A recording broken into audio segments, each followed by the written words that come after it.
Y hoy en Radio Levenza queremos presentarles a Jesús Martín Gómez. Él es escultor, conocido a nivel artístico como Jesús de Zafra por ser esta ciudad extremeña la que lo vio nacer un 24 de mayo de 1995. Desde muy pequeño mostró gran habilidad y pasión por las artes plásticas. Esta inquietud le lleva a formarse en una academia de dibujo y pintura de esta localidad hasta el año 2010, cuando con 15 años se traslada por motivos laborales junto a su familia a Ávila, donde nacieron sus abuelos. La exposición lleva por título La huella silente, materia y ausencia. El escultor presenta estas obras como vestigios del pasado, vinculadas a la arqueología, pero también como señales de futuro, por el hecho de excavar aquello que ya existía y transformarlo en un nuevo elemento. Jesús, buenas tardes, y también vamos a saludar a la comisaria que le acompaña en la organización de todo este evento, Inés La Cámara. Buenas tardes, Inés. Buenas tardes.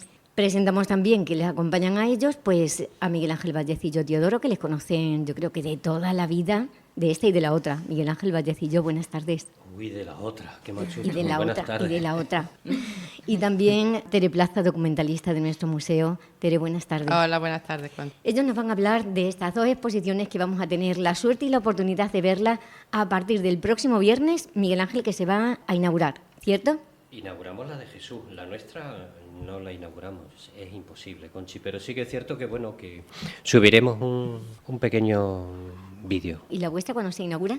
No, es lo mismo, está abierta la nuestra, está se abierta. abre el se abre a viernes partir por la del viernes. mañana. Vale, perfecto. No es una inauguración oficial, pero se abren las puertas para que la vean. Perfecto. Jesús, queremos conocerte primero un poquito y saber de dónde viene ese apellido tan peculiar, de Zafra.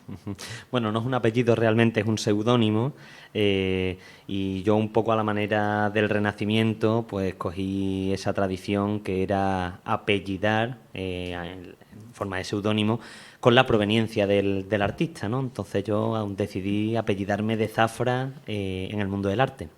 Y nada, pues nací allí en Zafra, en este pueblo vecino, y luego pues por derroteros de la vida terminé encauzando mi formación artística en Ávila. Toda mi familia paterna, mi ascendencia paterna es de allí, de un pueblecito de Ávila, y al final pues terminé en Madrid, pues como muchos otros extremeños que tenemos que desgraciadamente huir de nuestra tierra obligados a buscarnos el pan, ¿no?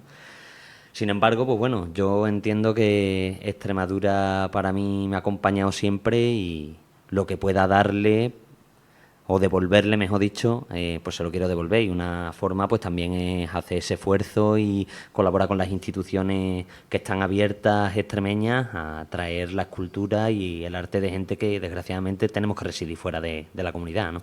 ¿Hablas con un poco de nostalgia? Sí, me da pena la verdad ver a todos mis amigos de infancia que apenas 4 o 5 residan en Zafra, ¿no? Una pena. Sí. Otros cuantos en Badajoz, muchos de ellos en Sevilla, Salamanca, Pamplona incluso, ¿no? Entonces, claro, al final, desgraciadamente, pues también se pierde relación con ellos, ¿no? Es muy difícil, llevo sin ver a muchos de ellos 15 años y tengo 30. Sí. Entonces, claro, es fuerte y es precisamente lo que tenemos que huir. ¿Cómo empezó tu pasión por la escultura? Bueno, yo creo que mi pasión por la escultura es más que por la escultura, es por la materia. Realmente yo creo que tiene mucho que ver este amor por la materia, por la madera, por el barro, por las piedras, porque me he criado en el campo. Me he criado en una finca en Extremadura prácticamente a la manera del siglo XX. Mis padres eran ganaderos y pasaba las semanas en Zafra, los fines de semana encerrados en una finca, y luego los veranos en un pueblecito que prácticamente de la España vaciada ya en Ávila. Entonces, esa soledad que te da el campo, ese trabajo también diario, el contacto con la tierra, con la madera, con el fuego, con la siembra, con los animales, con las pulgas, pues yo creo que es lo que me ha hecho también buscar un poco la verdad de las cosas, ¿no? Y creo que la verdad de las cosas está en la materia pura. Por eso la pintura es bellísima, la fotografía es bellísima, pero no hay otra disciplina artística que trabaje con la materia de forma más honesta, más sincera y más comprometida que la escultura. ¿Cuáles son los materiales que utilizas tú para trabajar este arte tan especial? Pues realmente al principio, en la etapa académica, como dicta la academia y la universidad, pues empezamos de una forma muy protocolaria, que es trabajar barro, escayola, con el fin de llegar al bronce, a la piedra, y desde hace unos años lo que estoy buscando en la reflexión interna es interconectar todos los materiales y todas las formas de crear dentro de la escultura, lo que se llaman técnicas aditiva, sustractiva y constructiva, con la intención de, partiendo de una base académica y unas conceptualizaciones tradicionales, llevar la escultura a un siguiente punto, que sea una escultura con tintes de un discurso más tradicional dentro de la figuración, en diálogo con la abstracción y en un discurso totalmente contemporáneo, ¿no? Entonces los materiales que utilizo son todos ahora mismo. Ya lo vais a ver en la exposición. Todo de forma natural. Sí. ¿Se pueden tocar? Se pueden acariciar. Vale. Bien dicho. Sí, es totalmente diferente. No se debe ni golpear con la uña, ni darle golpecitos, se puede acariciar, sí. Claro. Entonces, muy bien, pues es una buena idea. Y hay que tenerlo en cuenta para futuras exposiciones también. De todos los materiales que has nombrado, ¿tienes alguno en particular que sea tu favorito para trabajar y modelarlo?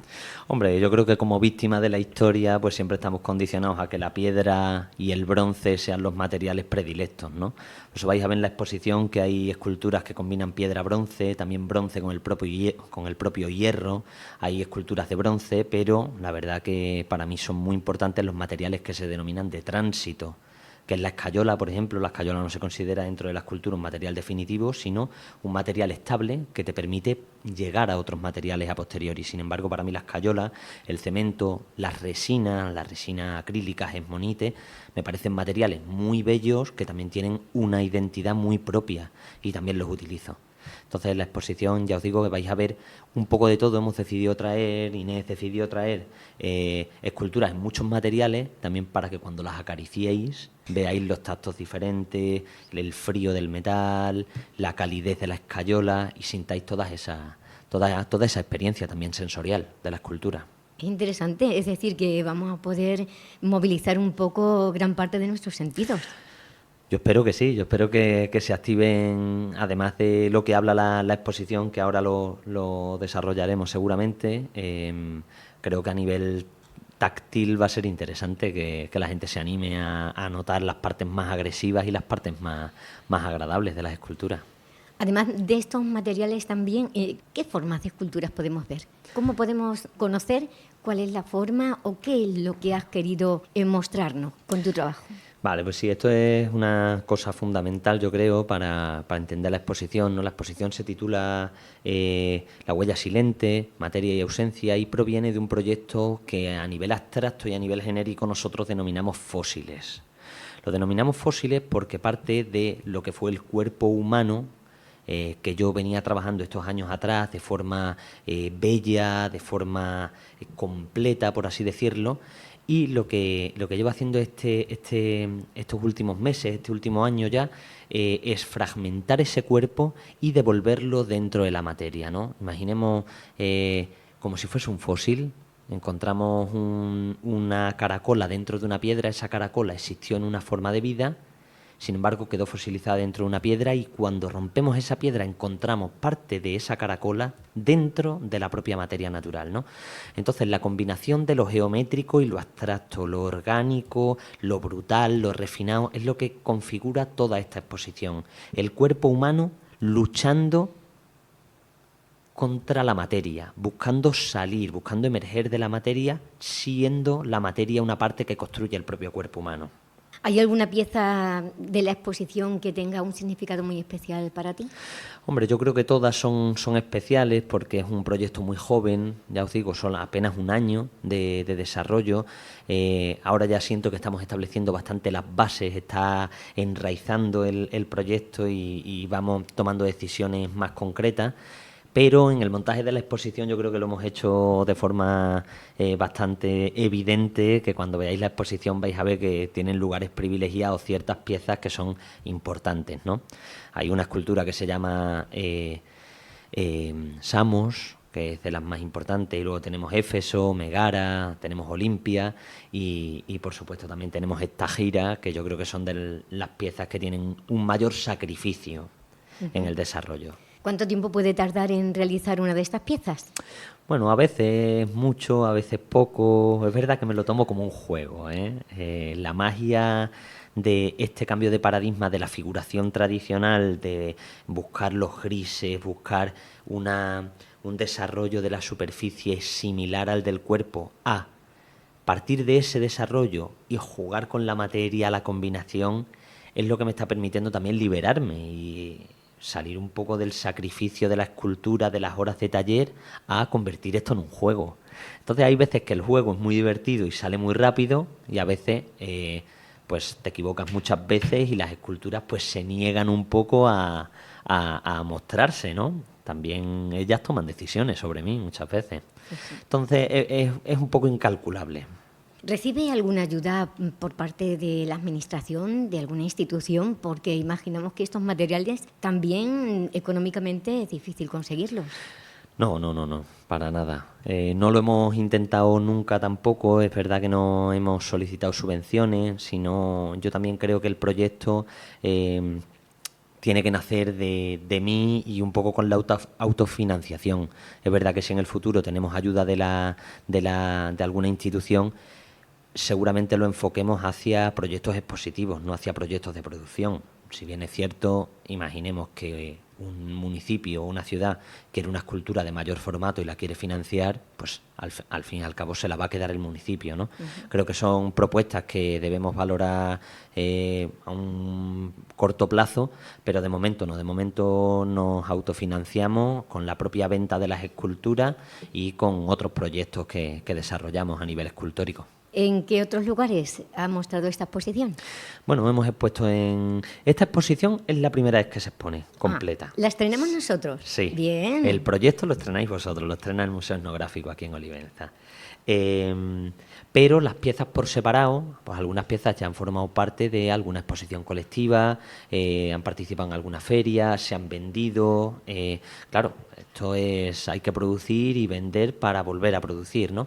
Pero la exposición como proyecto se estrena aquí en Olivenza, en el Museo Etnográfico González Santana. Entiendo que si alguien se encapricha con una pieza, puede adquirirla, puede comprarla en nuestro museo. Bueno, de momento tenemos un compromiso con el museo hasta finales de agosto y posteriormente con la Fundación CB en Badajoz a lo largo de septiembre, por lo que si alguien se encaprichase de una pieza tendría primero que respetar los plazos de las exposiciones y a posteriori lo comentaríamos, sí.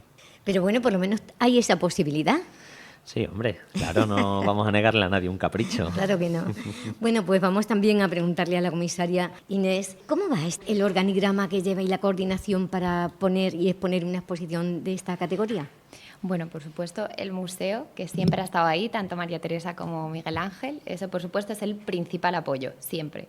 Y luego, aunque el artista a veces, en ocasiones, lo hace un poco más complicado por los tiempos, porque esto siempre va con tiempos, y esa siempre es la contraindicación de cualquier exposición. ¿Qué pasa? Que en esta exposición, como solo tiene un año, como está diciendo Jesús, este proyecto de fósiles, él quería producir más y más y más. Entonces teníamos que esperar y al final se han quedado varias piezas que han estado ahí a medias sin exponerse porque no ha dado tiempo. Pues el catálogo tiene unos tiempos, el museo también tiene que dar parte al ayuntamiento, entre ellos también la organización, pero al final la organización es fundamental por parte de todos, no solo mía, por supuesto. Bueno, como estamos entendiendo que tanto Tere como Miguel Ángel os han echado una mano en toda la organización, pueden intervenir cuando quieran. Claro que sí. Porque sabemos que ellos también están muy ocupados siempre con el montaje de exposiciones de distintas formas, colores, de todo, vamos, de todo tipo. De hecho, ayer cuando estábamos montando nosotros ellos estaban a la vez montando la que se abre también el viernes. Sí, se le da muy bien, se le da muy bien. Es increíble. Llevan para adelante el museo. Ay, muchas gracias por tu palabra. Es verdad. Las cosas hay que reconocerlas. Claro que sí. Es bueno que se reconozca. Los méritos hay que reconocerlos claro, siempre. Al César lo que es del que lo César. hacemos con mucho gusto, ¿Todas estas piezas necesitan algún cuidado especial para su colocación y en las cajas o lo que sea? ¿Embalar? Sí. Antes de traer las piezas, yo en el taller me he encargado de limpiarlas bien, porque claro, un taller de escultura es mucho polvo, suciedad, desorganización, menos las piezas, que las tenía yo muy bien a buen recaudo, sí. Pero claro, hay que volverlas a limpiar, ver qué posibles defectos tienen o riesgos que pueden tener en el transporte. Y nada, las embalamos, se hace un embalaje cada uno diferente según estos puntos críticos, digamos así, en el transporte, y los trajimos nosotros mismos, porque una empresa siempre te lo puede hacer bien, pero siempre puede hacértelo mal también. Sí. Siempre que se pueda asegurar, lo vamos a hacer nosotros siempre. Y luego a la hora de la colocación, bueno, es cierto que algunas de las piezas tenían algunos defectos cromáticos, porque Jesús le da pátinas de muchos colores, muchas capas. Yo, que soy conservadora restauradora, eso siempre con el tiempo da problemas. Esto está avisado Jesús, yo se lo aviso a todos los artistas, pero claro, también nos dan trabajo, ¿no? Como dice Jesús, yo lo hago mal para que luego tú tengas trabajo. Pues claro, ¿qué le da pena de ti?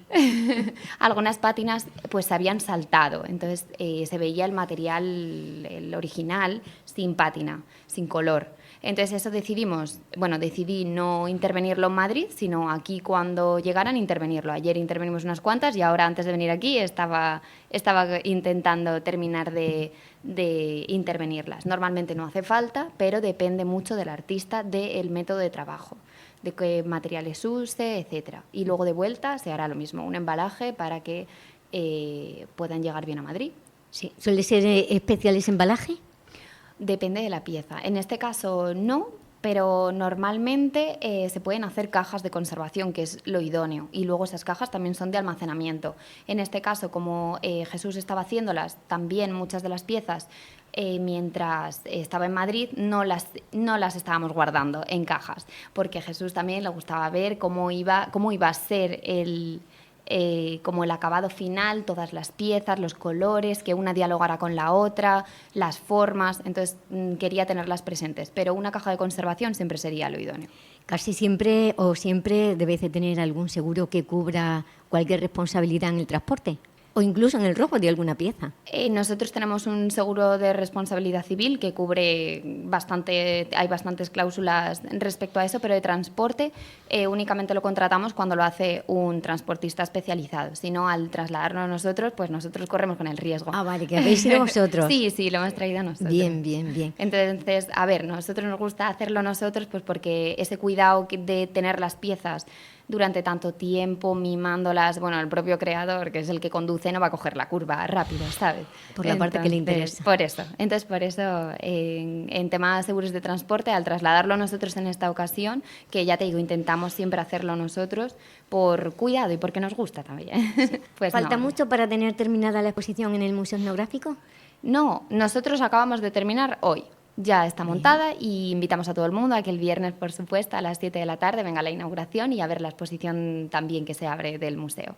No solo la de Jesús, sino la de la pieza del mes. Las dos, que son paralelas. Eso es. Espero que no me pase lo mismo que la otra vez, Miguel Ángel, que era el jueves y yo fui el viernes.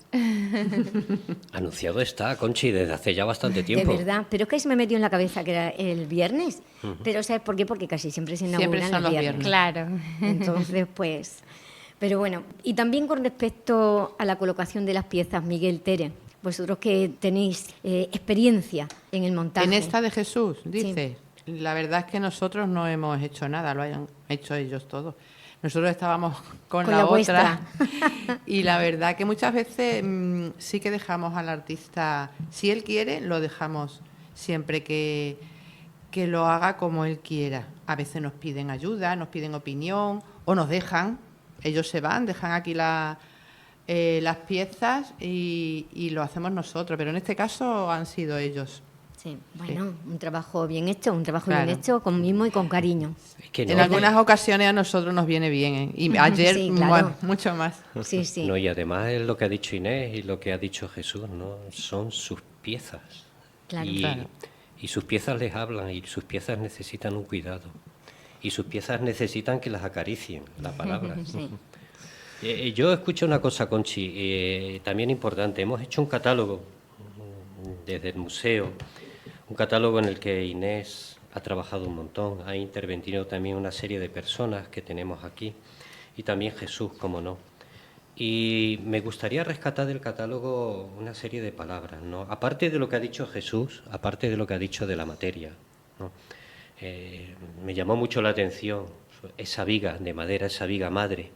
Y cuando veo la sustancia, lo que le ha sacado a esa viga madre, Conchi, ves a verlo. Yo no os voy a dar nada. Simplemente os digo, y a verlo, y acariciarlo, y decir, madre mía, si es que es verdad, todas las piezas tienen una vida interior que hay que sacarle, tienen un alma. Pero bueno, aparte de eso hay unas cosas que me han encantado en el prólogo que escribe Inés y dice algo así sobre Jesús de Zafra. Lo ha dicho él antes, pero muy brevemente. Yo lo digo ahora, dice, Extremadura me ha hecho a mí y yo quiero hacer a Extremadura también. Ella me enriqueció y yo quiero enriquecerla. Estoy en deuda con ella. Es una sinergia que solo lleva al crecimiento mutuo. O sea, unas palabras muy, muy interesantes de una persona que ha nacido en Extremadura, de una persona que se ha ido, pero que sigue teniendo y llevando a Extremadura en su corazón y en su alma y en su mente. Ese vínculo de unión que no se rompe nunca. Es una madre, ¿no? Decía Antonio Machado que la infancia es la patria del hombre y no nos podemos escapar del sitio donde nacemos. Eso yo creo que tiene mucho que ver en nuestro carácter, en nuestra personalidad y en cómo somos en general, ¿verdad? Si tuvieras oportunidad, Jesús, ¿te vendrías con todo tu taller a Extremadura a trabajar? ¿O te lo pensarías? Si tuviera oportunidad, no existe esa posibilidad. Es que la desgracia es que hay que estar donde hay una visibilidad. Y la visibilidad, desgraciadamente, por cómo ha evolucionado España, está en Madrid, quizá en Bilbao un poco y en Barcelona. No hay otro sitio, ¿no? Luego sí, hay otras ciudades que tienen movimiento, Valencia, Zaragoza, Sevilla, pero es que no existe esa posibilidad. Si existiese el cliente que no le importase coger el coche o un AVE a Badajoz a visitar el taller de un escultor, pero es que ese cliente no existe, porque hoy la sociedad es de la inmediatez, ya me ponen pegas, ¿verdad?, cuando tiene que venir un cliente y mi taller está a 20 minutos en coche del centro de Madrid. Uh-huh. Y a la gente le cuesta. Yo sí me vendría, si pudiésemos soñar esa utopía, sí me gustaría venirme. Pero es verdad que trashumaría. Sí, me vendría aquí en invierno y hacia el norte en verano. Bueno, pues vamos también a conocer un poquito de esa exposición de la pieza del mes. Vosotros también la conocéis ya porque habéis estado trabajando conjuntamente. ¿Qué vamos a ver en esa exposición de la pieza del mes? Que no va a ser una en esta ocasión, sino van a ser varias, escogidas, pensadas, meditadas, porque conociéndoos, ¿verdad?, esto lleva ya su trabajo anterior. Tere.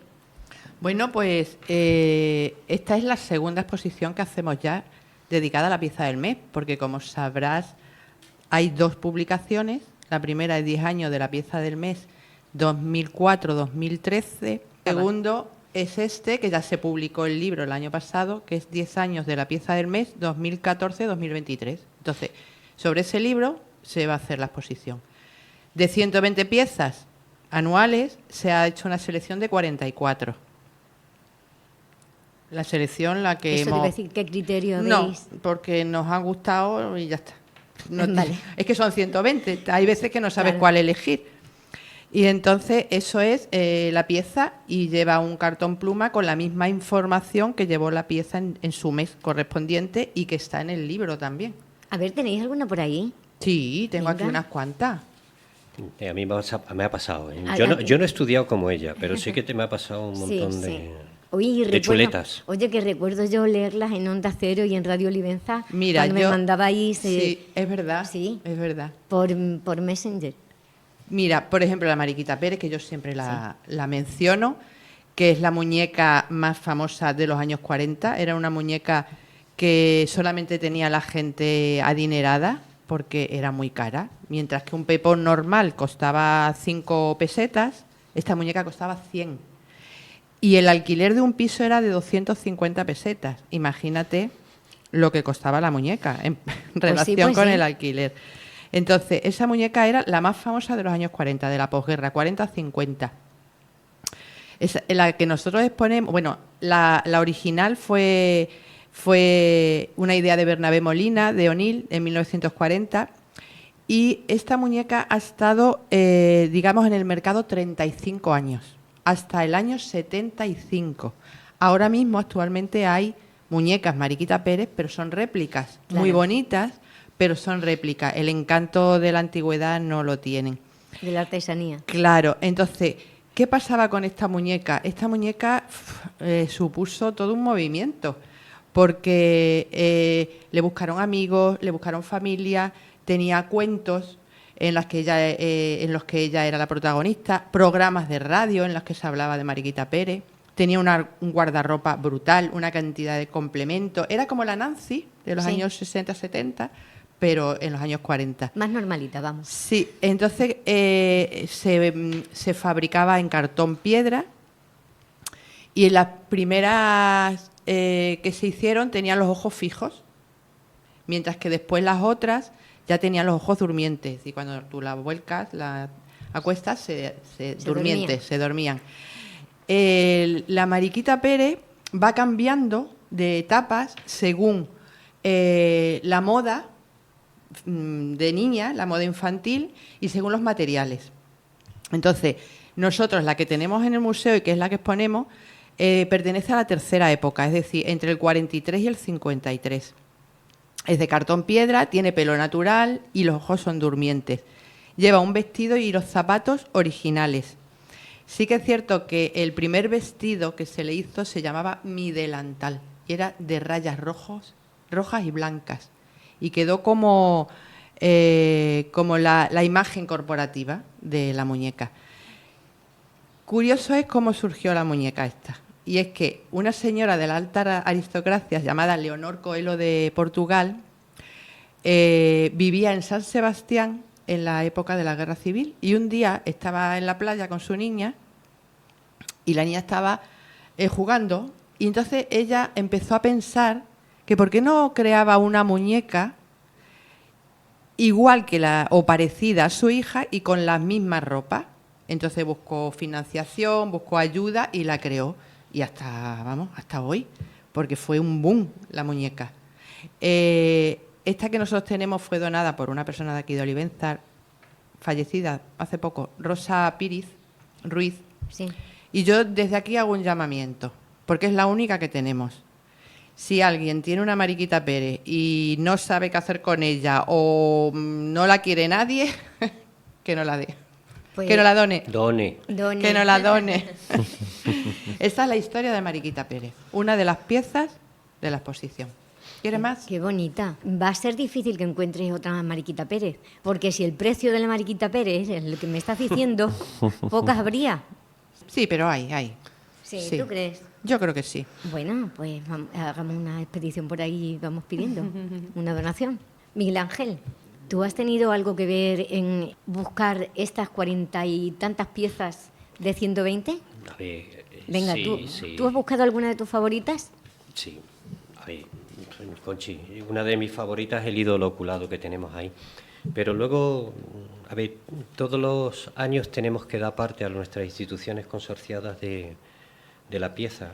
Más o menos en septiembre nos ponemos, Teresa y yo, a ver qué piezas podemos poner como piezas del mes y vamos viendo. Pero para no enrollarme mucho, de las piezas que me ha mandado Teresa, aparte del ídolo oculado, que es precioso, te recomiendo que lo veas por si luego eres capaz de sacarle.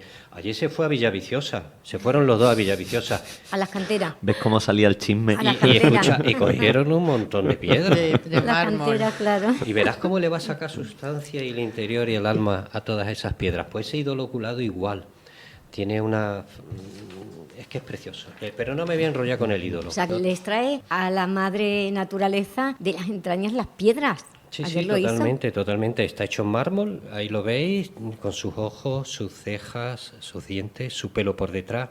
En fin, me encantaba enseñárselo a mis antiguos alumnos. Y de hecho muchos ya son arqueólogos, me encanta. Sí, es verdad. Carlos Mora.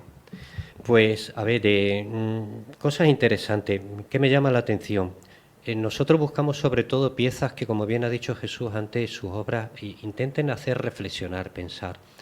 Y aquí hay un montón de piezas que te ayudan a reflexionar. Por ejemplo, saber de dónde venimos, porque a día de hoy tenemos que saber hacia dónde vamos. Y tenemos las cartillas de racionamiento que invito a que las veáis. Esa cartilla de racionamiento empiezan en el año 39, terminan en el año 53, fueron casi 15 años que estuvieron, y aparece precisamente en esa cartilla de racionamiento que nos donó la Asociación Limbocultura, aparecen en sus casillas pues precisamente los cupones que se quitaban en las 3 primeras hojas dedicadas a azúcar, harina. Luego había otra serie también de cupones, otras 3 hojas dedicadas a otros varios. Y sobre todo luego las últimas que se dedicaban, sobre todo las 3 últimas hojas que se dedicaban a lo que es la carne, a las grasas, pescado, nada, olvídate. Entonces, bueno, es una cartilla de racionamiento que te obliga a decirte, como persona mayor, abuelo, a decirle a los hijos que esto lo he sufrido yo, que esto lo he vivido yo, que aquí se origina el extraperlo, que aquí hubo muchísimo extraperlo, igual que en todas, y hubo muchísimo contrabando. Y luego hay una tarjeta también muy interesante, que es la tarjeta de fumador, que está relacionada con la cartilla de racionamiento. Y esa tarjeta de fumador es curioso también. ¿Por qué? Porque primero, entre las condiciones, tú tenías que, partida de nacimiento, si no eras mayor de edad, y la mayoría de edad era a los 23, nada de fumar. Luego, una declaración jurada de que eras fumador. Pero es que ahora viene lo mejor. Esa declaración jurada tenía que estar firmada, ni siquiera por el juez ni el alcalde, el cura. Madre mía de mi vida. El cura tenía que dar un certificado de buena conducta. Con la iglesia hemos topado. Para fumar. Para fumar. Y luego el siguiente que te dice que el único que podía fumar era el hombre. La mujer no podía fumar. O sea, aquí lo tienes bien claro. Una de las condiciones, las cláusulas, es ser hombre. Y te ponía claramente la mujer no podía fumar. Y en fin, y luego pues presentar la cartilla de racionamiento. Tenías que presentarla también junto con la tarjeta de fumador. En fin, Conchi, os lo digo sinceramente, y todo esto para nada, simplemente daros 2 paquetes de ralladura, de picadura, o simplemente daros 2 paquetitos de tabaco que teníais para todo el mes y ya está. Claro. Y bueno, pues así tienes piezas y piezas y piezas que cada una tienen alma, cada una tienen un sentido y cada una te obligan a reflexionar y a pensar. ¿No hay posibilidad de tener un espacio amplio para que todas esas piezas de nuestro museo, que solo salen a la luz una vez al año, pudieran estar expuestas para que todo el mundo pudiera disfrutarlas? Están expuestas, Conchi. Sí, pero no habitualmente. Están. Nosotros ayer hemos tenido que ir sala por sala y con el listado sacándolas las piezas, porque del almacén había 4 o 5 solamente, las demás están expuestas. Lo que pasa es que están expuestas en su contexto habitual. Pensé que tuvieran que estar almacenadas por falta de espacio. La mayoría están expuestas, lo que pasa es que no tienen la información que tienen ahora. Claro. Que yo invito a las personas que vayan a ver la exposición que no se centren solo en ver la pieza, que lean, porque ahí es donde está la chicha de la pieza. Claro, efectivamente. Sí que, ¿Dónde está el alma? Sí que dice Tere, a ver, expuestas al público hay unas 6.900 piezas, pero es que en almacén hay 10.000. Claro, es que yo sé que tenéis un almacén bien surtido. El museo no puede crecer más. Y sí que es cierto que, bueno, que luego ante ciertas piezas, pues hay unas guías, unas vigilantes guías que sí le pueden preguntar por la pieza, si sienten interés. Luego también recuerda que el año pasado lo presentamos, no sé, sí fue el año pasado que lo presentamos aquí. Hemos hecho una visita virtual con inteligencia artificial. Sí, lo presentasteis aquí. Pero solamente fueron unas 38 piezas. Eso fue una pasta gansa. Eso, Inés, nos costó. Fueron casi 8.000 euros. A base de una empresa externa y a base de inteligencia artificial, pues vas con el móvil, vas con la tablet, aplicas y te sale simplemente el avatar en español, inglés, portugués, diciéndote el origen en 30-40 segundos, el origen de la pieza, su historia. Pero claro, hacer eso con 6.000 y pico de piezas, 900 que tenemos, es imposible. No es rentable, desde luego que no. Bueno, Miguel, preséntanos una de las piezas que tú tengas ahí que no te hayas estudiado. Bueno, sí, además de la cartilla de racionamiento y eso, cosas curiosísimas, que lo estaba hablando con Jesús. Tienes el taladro del lañador, que eso también lo usan de vez en cuando los escultores, lo usaban. Sí. Pues ese taladro del lañador es curiosísimo también. Hoy día tú vas y bien, lo acoplas a la luz el taladro o bien le tienes la batería y ya está. No, antiguamente, que era simplemente el racionamiento ingenio, era simplemente un eje vertical en el que había puesto una especie de repión con una punta, se le iba dando vuelta a la cuerda, se soltaba, se presionaba. Ayer lo hablaba con Jesús y con Inés. Hoy día vas a Ikea, vas al Leroy Merlin, compras cerámica, compras platos, compras... Usar y tirar, la vida de consumo. Antiguamente no había dinero para tirar, había que reparar. ¿Y cómo reparaban la cerámica? Pues tú lo has visto muchas veces, ¿no? Con ese taladro simplemente se agujereaba y se le ponía una laña. La laña, la grapa, y ya estaba reparado. Y lo reutilizaban. Tuvimos una exposición hace poco con Casa Residencial, que trabajan estupendamente, ¿a que sí o no? Hombre. Talleres intergeneracionales con Serafina. Los traen aquí también. Sí, y fue precisamente eso, cómo reutilizar los productos. De una cámara, de una cubierta, hacer unos zapatos. Y un columpio. Así, cantidad de cosas. Todas ellas salen del museo y por si no tenéis conocimiento, nosotros lo que hacemos, se lo llevamos a Casa Residencial. Ellos nos lo piden, nos lo solicitan, una colaboración que tenemos. Ellos se encargan de todo. Y para que aquellas personas que tienen Alzheimer, Parkinson, demencia, se le pone lo que es la pieza y esa persona lo que le entra sobre todo a través de la nariz, el gusto y el oído, más que por la vista, es que tenéis que ver los recuerdos, empiezan a cantar canciones, poesías, sus relatos, sus vivencias. Y estas cosas todas, Conchi, pues ¿quién las hacía antiguamente? Los ciganos, los gitanos, los quinquilleros, lo que hablábamos antes, que iban de pueblo en pueblo. Como hoy día de vez en cuando tenemos afilado y viene el afilado con la máquina. La máquina, pues ellos se dedicaban a hacer estas cosas. Tere, dime. Dinos otra. Otra. Tengo aquí unas cuantas y es que no sé ni cuál es el Mira, una que yo también comento mucho es el vasiotribo de Tarnier. Suena como muy raro. Sí. Pero en cuanto digas forceps para los partos, ya enseguida lo pueden entender. Pero va más allá que eso. Antes, en el siglo XIX, los médicos hacían verdaderas hazañas en quirúrgicas. Entonces, cuando había un parto y el feto moría dentro de la madre, ese feto había que sacarlo. La cesárea no como ahora, nada. No había la anestesia que hay ahora, ni los medios higiénicos que hay ahora. Entonces, había que sacarlo. ¿Qué pasa? Que con este artilugio, que yo digo que es la pieza más macabra que hay en el museo, que consta de 3 ramas, es como un forceps igual, con los 2 brazos así curvos, y en el medio lleva como una flecha, sí, una lanceta, una flecha, para que es que así, oyéndolo a lo mejor no se hacen idea. Entonces, ¿qué pasa? Que en el canal vaginal se metía la lanceta primero, porque son 3 ramas que se abren, se quitan, se van poniendo de una en una. Se mete la lanceta, se taladra el cráneo del bebé, se mete de una rama, se mete la otra y se presiona. El cráneo se rompe para poder salir por el canal del parto. Entonces, Jesús, no te asustes. El centro de salud está cerquita. ¿Qué pasa? Que una vez que el cráneo ya estaba roto, ya podías tirar. Pero ¿qué pasaba? Que esos huesecillos podían hacer cortes en la madre y también podía morir por hemorragia. O sea, una odisea. O sea, se intentaba, total, pero el feto ya estaba muerto, pero a lo mejor la madre también podía morir. Este artilugio fue presentado por Stéphane Tarnier, de ahí su nombre, en 1883 en París, en la Academia de Medicina de París. Evidentemente ya no se usa, claro. Hay medios farmacológicos para todas estas cosas. Afortunadamente. Afortunadamente, sí. Esa es yo diría que la más macabra. ¿Sí? Sí, del museo. Bueno. ¿Quieres otra? Sí, Miguel te ha dado poquísimo. No, yo la dejo hablar ella. Te digo una cosa, que la gran organizadora ha sido ella. Ella se coge... Yo mi cabeza está en 1000 sitios, pero ella coge y...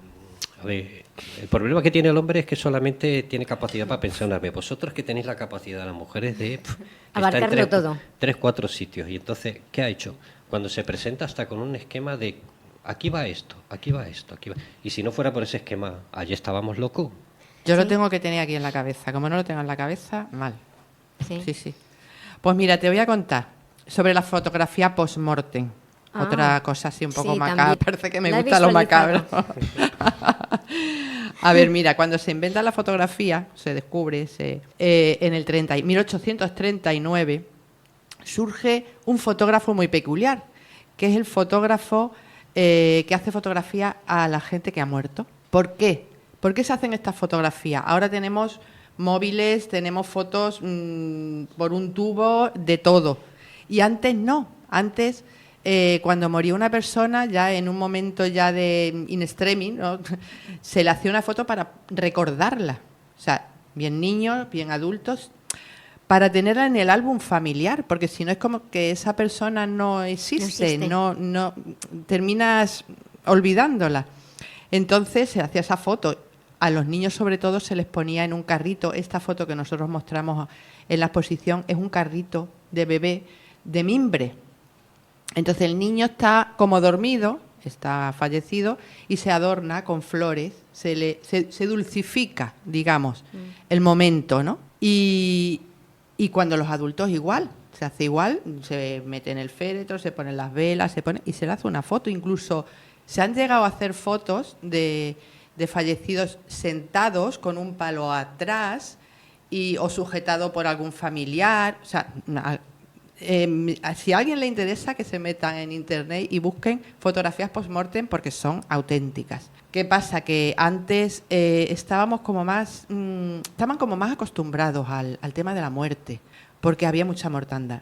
Muchos niños morían. Sí, muchísimo. De hecho, mi abuela tuvo 7 y 3 fallecieron. Mi abuela tuvo 7 y fallecieron 2. Claro, ayer lo hablaba yo con mi hija y digo, es que es como, hoy en día pasa eso, madre no puede mía. pasar, porque 7 hijos no lo tiene No tienen, nadie. vamos a empezar por ahí, pero bueno, si alguien los tiene. Pero es curioso, a partir de ese momento, ya cuando ha pasado todo eso, ya como que la muerte es tabú. Y antes se veía como muy, muy normal. De hecho, fíjate, eran fotos muy cotizadas. Y como se anunciaban estos fotógrafos, decía, se retratan cadáveres a domicilio a precios acomodados. O artistas fotogénicos, recién llegado de París, que se encarga de retratar a los difuntos como cuadros al óleo. O sea, te quedas así Sí, como te un quedas poco pensando, dices, fuera de onda, ¿no? por favor. Pues era muy común. Y además, no todo el mundo se lo podía permitir, claro está. Porque estaban muy cotizados los fotógrafos post-mortem. Pero bueno, ya están saliendo cosas relacionadas con la muerte. Sí. Como te Sí. pongas a hablar con Tere de eso, ¿para qué Sí, queremos no, más, pero ya eh? lo sabe, ya lo sabe. Hemos Sí, hablado de sí, ese tema sí, ya. lo hemos hablado. Pero bueno, Miguel, venga, cuéntame otra, que No, nos no, vamos no. a ir.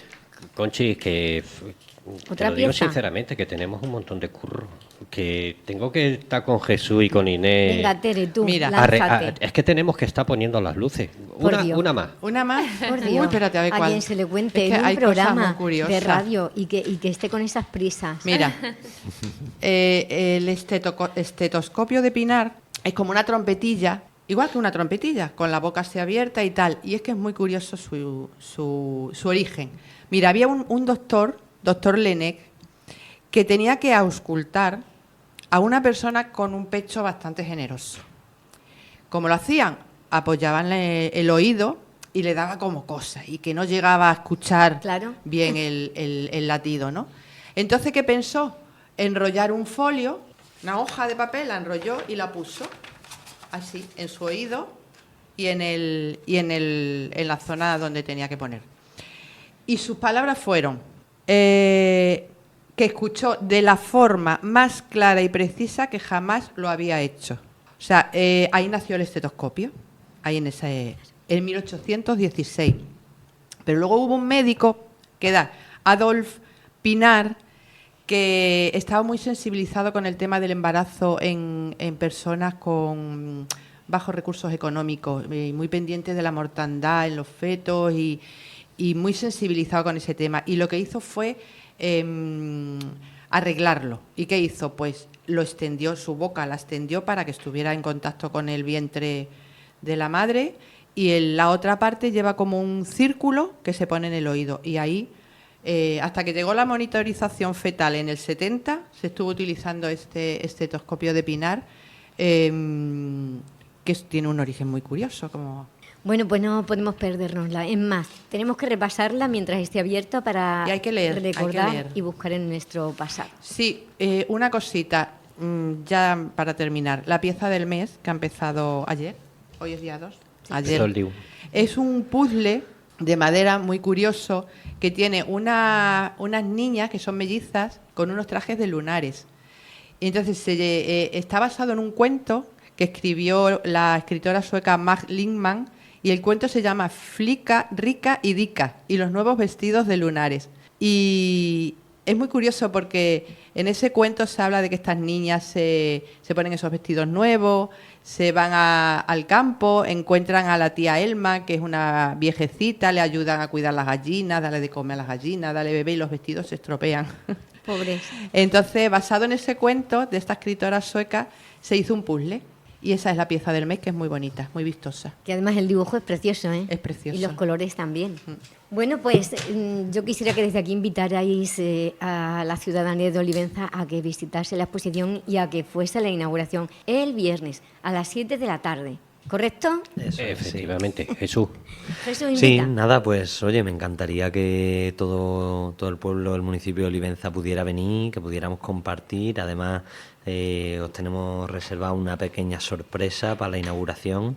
Ya veremos. Más. Así que yo creo que puede ser interesante, y también quien venga que lo podamos comentar, que pregunten. Creo que es la oportunidad perfecta para tener el catálogo, por supuesto, es buenísimo, con los textos que han hecho desde el museo, que ha hecho Inés, que ha hecho Roberto Herrero también. Pero, oye, teniendo allí a las personas que se han encargado, tanto desde el museo como Inés, que ha llevado el comisariado, como yo, que he hecho las esculturas, pues oye, preguntarnos y que pasemos una tarde estupenda allí, ¿no?